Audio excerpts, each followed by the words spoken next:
normally I don't do this, but if you got kids around, yeah, you may not want to play this one too loud because five.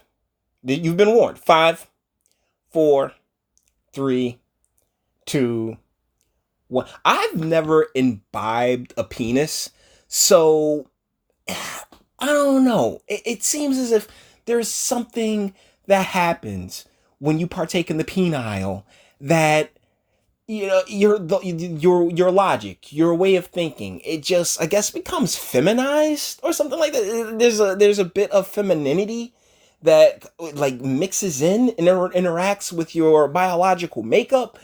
So like you can think as a woman could, or as, saying that you could think in the feminine sense to think that this is a good idea. This comes to us from, of all places, ESPN. Here, just listen. No distractions.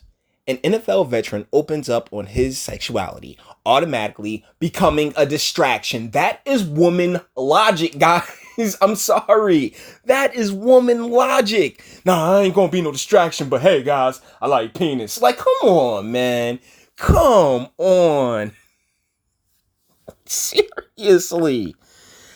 Oh my goodness. So this is Ryan Russell, and I want you guys to pay attention to the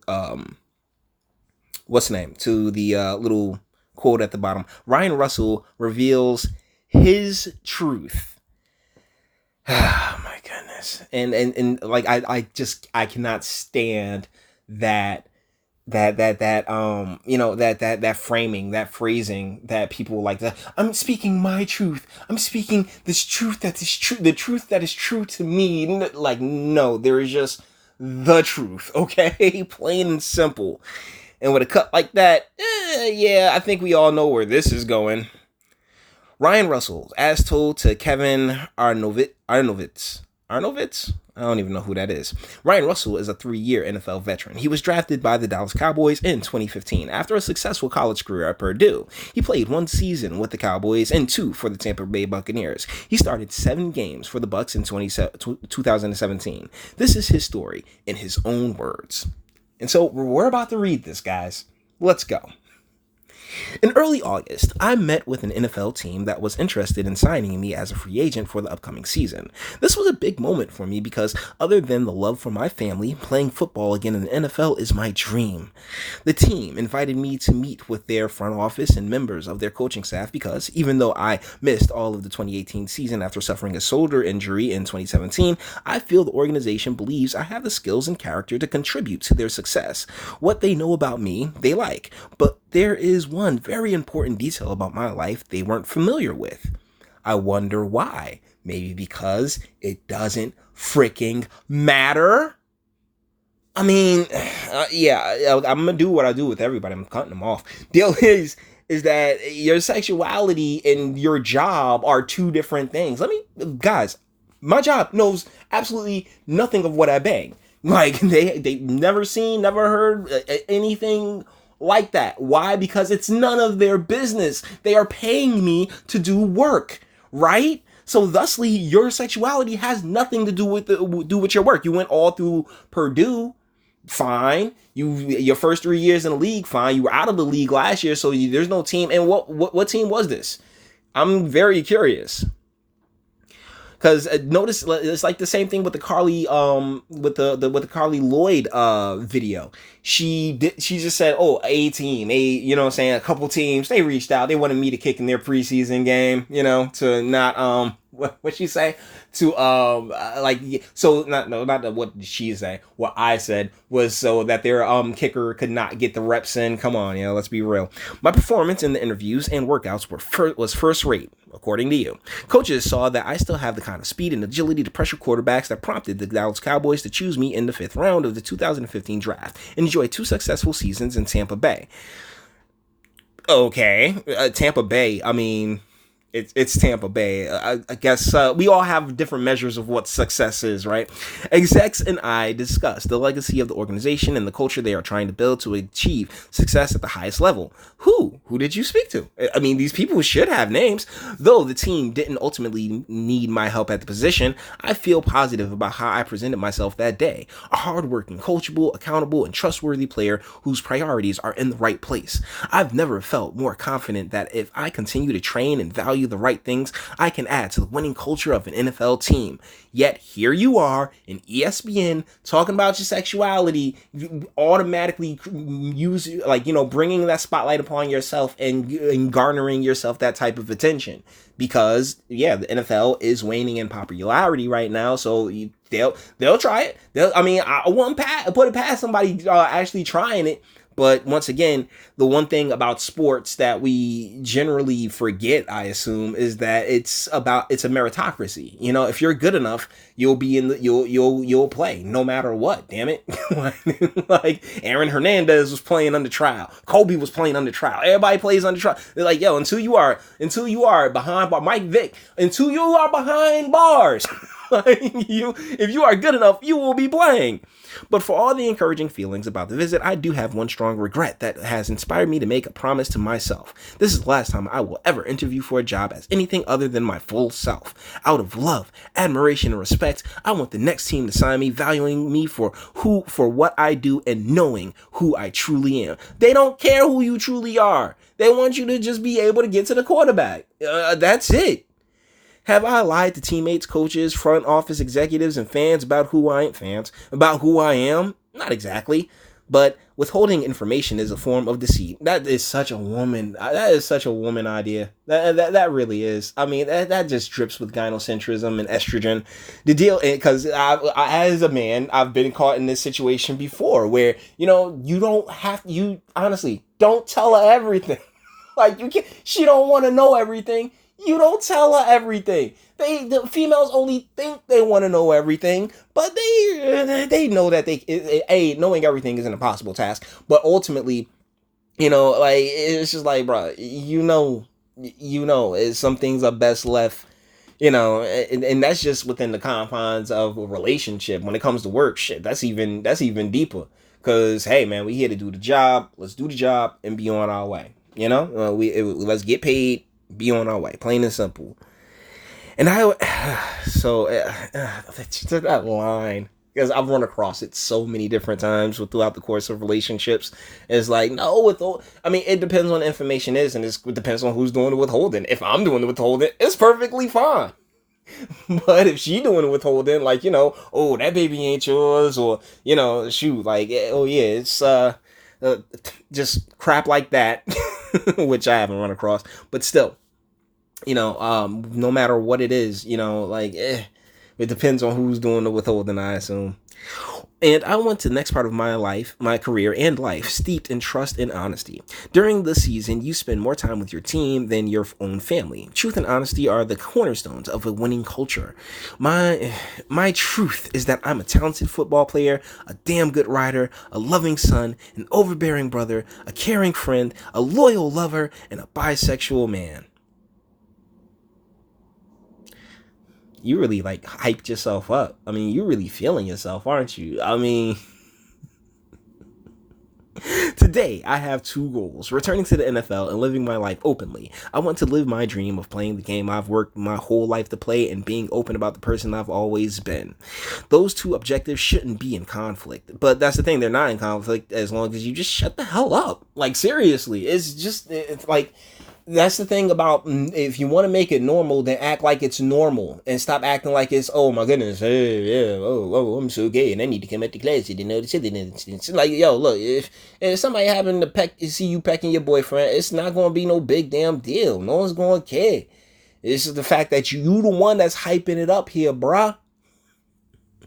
Those two objectives shouldn't be in conflict, but judging from the fact that there isn't a single openly LGBTQ player in the NFL, NBA, Major League Baseball, or the NHL brings me pause. Why? Because there's people that are like, hey, yo, what I do in my private life is private, and that's my business.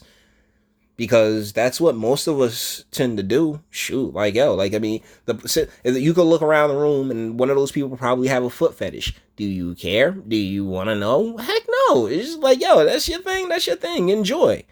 I want to change that.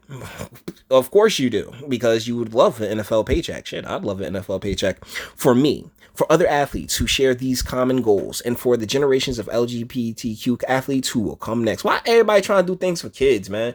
Like, yo, let the parents parent, man. Growing up, I always felt as though my existence slipped between the cracks of two worlds. I wasn't flamboyant, tidy, or any other stereotype kids are forced to construct their world around. I wasn't straight, hyper-masculine, or aggressive. I cried quite a bit, and as a young black man, I didn't fit the bill. I played college, so I put that in the straight column. I wrote poetry and romance stories, so I put that in the gay column. But you're saying like you're literally just saying that yeah like that you enjoy penis. That's it. I mean, like straight dudes write poetry, straight dudes write stories all the time. I mean, this is so self-indulgent.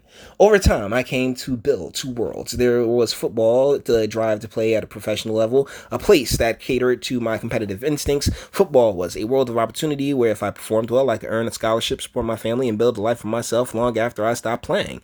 Then there's my personal world, which probably isn't much different from most people who are figuring out who they are in adulthood. It's a world of relationships, inner thoughts, and off-the-field interests. For me, that's my mom and brother, hometown girlfriends, guys I spend time with in my early 20s, and my best friend Joe. Notice he didn't say boyfriends.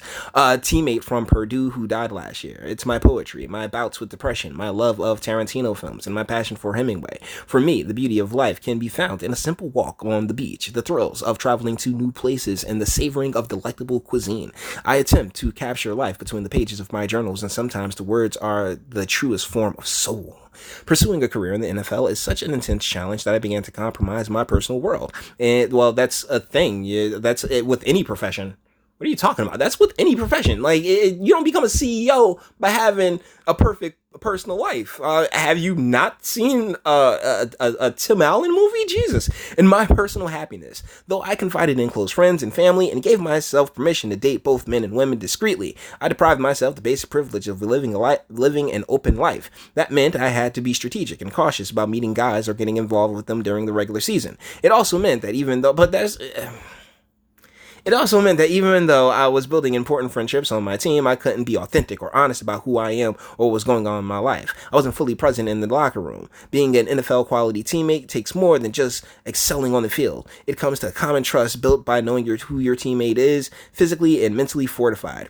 You know the man next to you as well as you know yourself, and you in turn trust him irrevocably. If you aren't fully present and authentic in the training facility, you simply can't be a standout teammate. Let me tell you something. As somebody who's a veteran, and I've been somebody who's a vet and has been in the military, like, you still don't know that, like, you can sit there, spend every day 8 hours a day with somebody and still just not know, like, their inner workings and the things that really make them tick. It's just a part of interacting and being in a civil society. You don't have to know all of these things.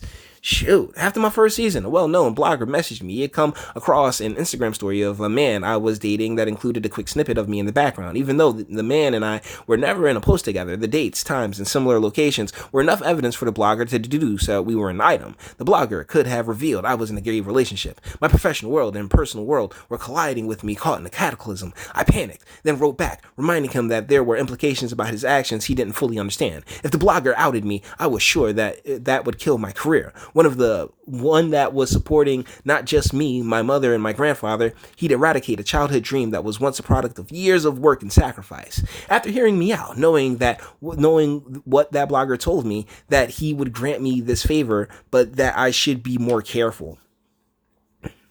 Let that sink into your brain. Even though openly LGBTQ people are thriving in every area of public life, politics, entertainment, and top corporations in America, they are so invisible in pro sports that a gossip blogger is doing a favor for a bisexual football player by not disclosing what happens to date men. That he happens to date men. Yeah, I mean, pretty good look. I mean, shoot, like, I mean, did you pay him? Because that's the thing. That sounds like something you'd have to pay for. Like real talk, right? Like this was like, yeah, man, I'm looking you up right now, but yeah, I don't know, there's something odd about this story to me because I'm not hearing that. There's no NFL team. He's not sitting here saying, what's the name? Like, there's no ransom or anything else like that, because if he was gonna reach out like that, be like, yo, I'm gonna need a couple dollars to make this go away, and nah, I don't know.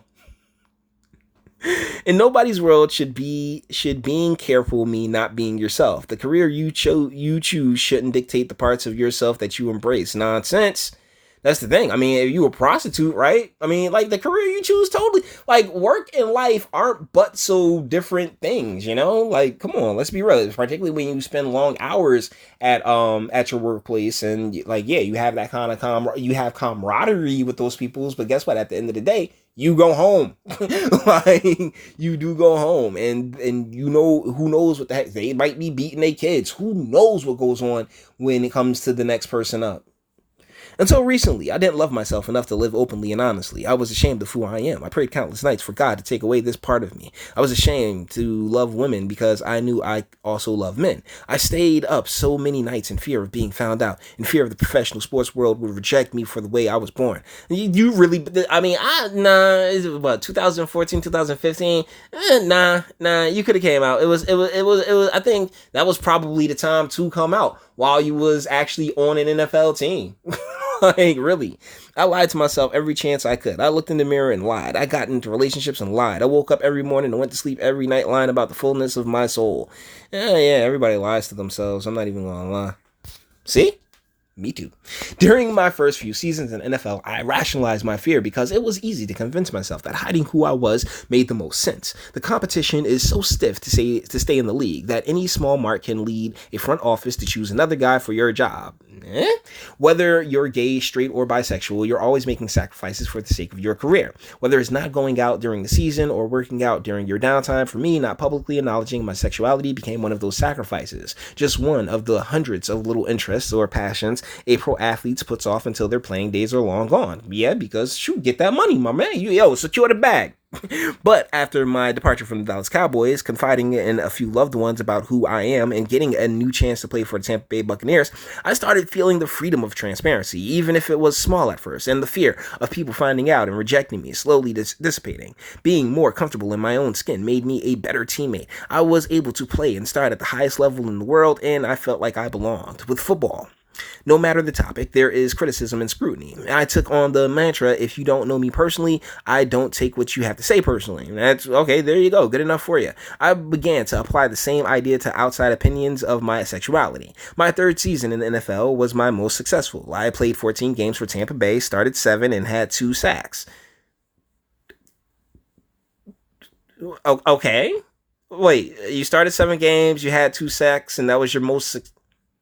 I mean, even after battling a debilitating shoulder injury in week 5, nursing an injury during a contract year is an impossible situation. If you listen to your body and don't play, that doesn't reflect well on your resilience. Play through the injury, as I did for a good chunk of the season, and you risk making it worse. Playing with one arm, I finished the season with several starts and earned the respect of my team. Unfortunately, my impending surgery and unknown off-season recovery time didn't give the organization enough confidence to sign me to a future deal at the end of the season and, 2 sacks. Right? I mean, like that's the thing, bro. Like if you said like, yo, I played 7 games, like, cause you said you started 7 games, bro. And if you had like in 7 games, you had like, I say like 5, 6 sacks in 7 games. It's almost won a game. I'll be like, you know what? Bet, but 2 sacks? Come on, family. Now, after the injury, losing my best friend, Joseph Gallum, to cancer, and battling severe depression, truth became part of my survival. I didn't make a week 1 roster last season, but life was too short to do anything other than what I loved. I moved to Los Angeles and began writing stories I wish I'd heard more of as a child. I continued to heal and train for football because I knew my best days as an athlete were ahead of me. I also began to date openly and freely, because you were in Los Angeles. I mean, I've always felt the same way. Hey, go where they are happy with you, you know what I'm saying?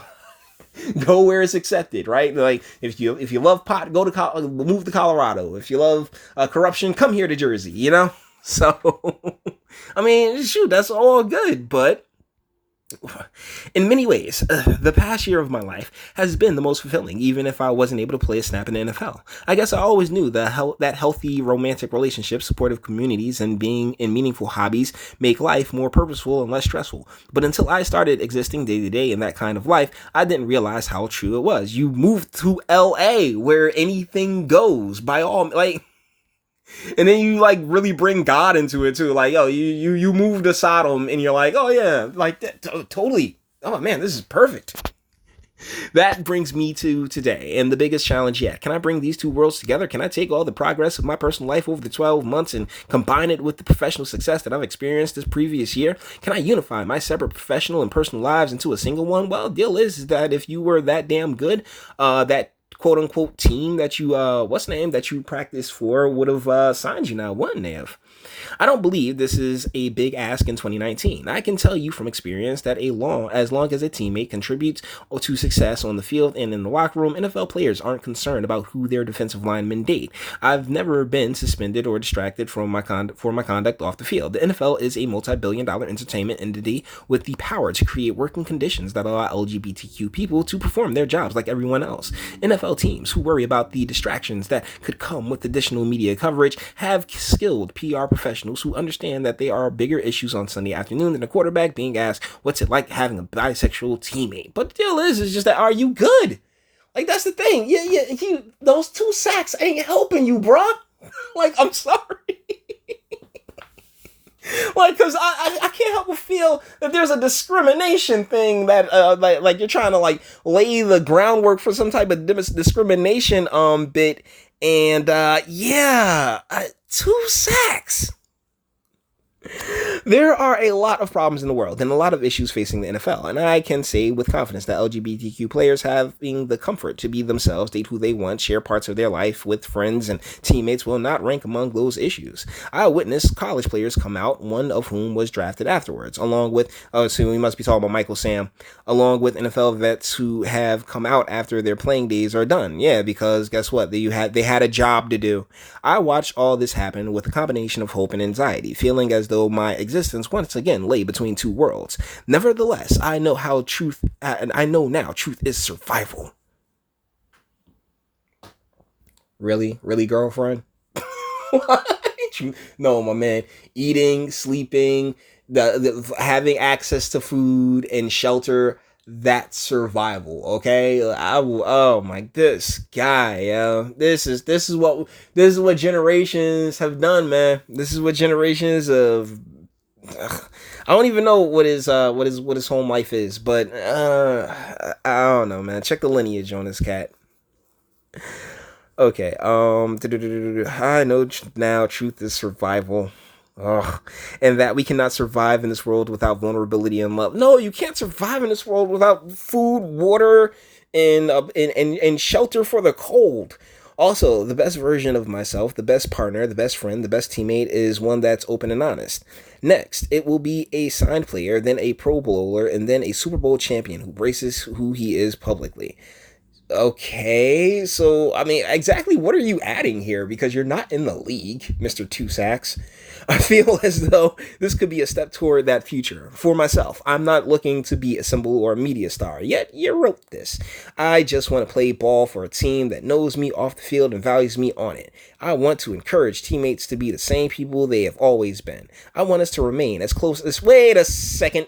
Isn't there a team in LA now? Yeah, the LA Rams. Why aren't they? Yeah, by all means, LA Rams, pick them up. I want to be able to dedicate my life to football without feeling like I can't dedicate my life to truth as well. Whatever I was to you before this letter, I'm still that now. And so somebody I never heard of before, like honestly, this just came across my feed and I was like, yeah, for real? Yo, because, like, this is the thing, like, bro, it's not like he was balling out of control. Trust me, if this dude had, like, if he had 14 sacks in 7 games, then, in 7 starts, trust and believe, he'd be on somebody's team right now. He'd be on his team. He could give head at a locker during, during a press conference, and they probably wouldn't say like, yep, hey, the brand new NFL, right? Like, come on, man, miss me with this nonsense, bro. Like on the field, you was trash, bro. All right, so yeah, whatever you was to me before this letter, some guy I don't know, and some guy that I'm just doing a video of because of this letter. I'm still that now. We just know each other a little better. I know you too much, fam. I literally know too much about you now. Like this was just too TMI.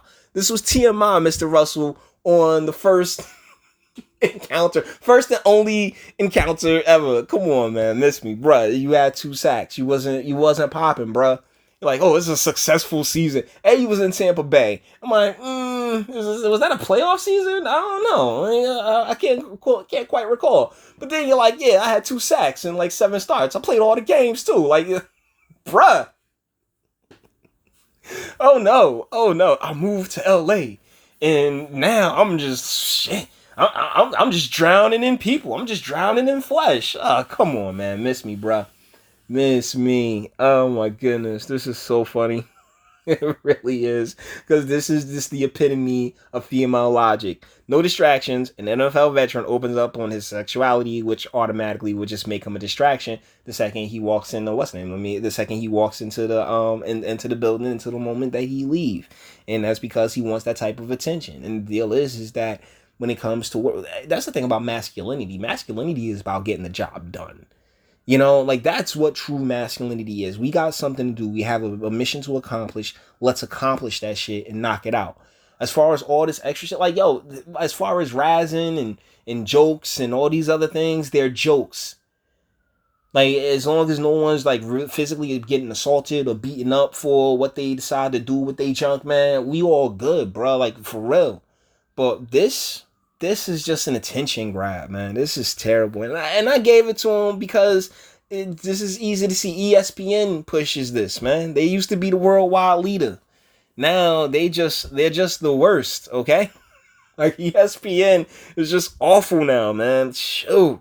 And they swear they wasn't going like, and this is political. They sat there and said ESPN's like, no, man, we're not going back in the politics. Yeah, it is. Yeah, ESPN is back in politics because you sat here and published this shit.